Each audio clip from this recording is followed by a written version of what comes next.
honoring a fallen hero. Thousands of police officers from across the country gathered to pay their respects to Weymouth Sergeant Michael Chesna. As Sergeant Chesna's casket was moved to the church, there was that solemn salute and long embraces for the men and women in blue.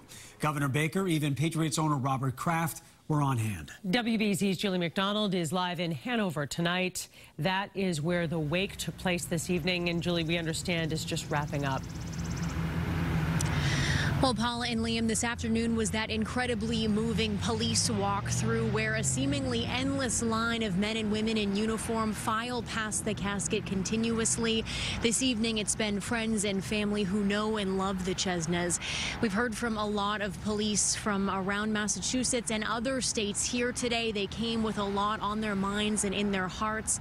They're thinking about the difficulty of the job, other police officers killed in the line of duty, and as they reflect on the man and the dad that Michael Chesna was, they're holding on to hope he might be the last officer they lay to rest.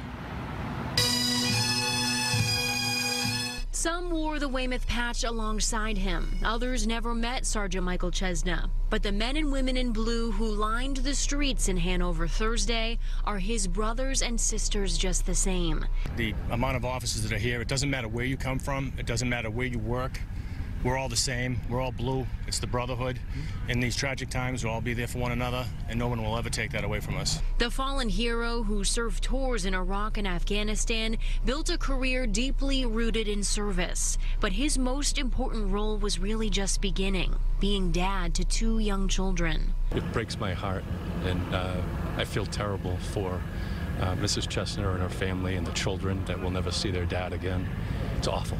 Sergeant Chesna was just 1 hour away from returning home to his family Sunday when he was shot and killed responding to a crash. It's that painful reality. There is no routine call, weighing heavily on the moms and dads behind the badge here to pay their respects. On a case like this, there's really no making sense of it. You know, it's just so horrible.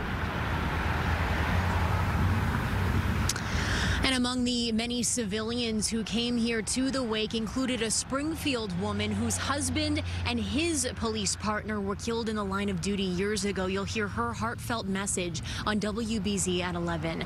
We're live in Hanover. I'm Juli McDonald, WBZ News.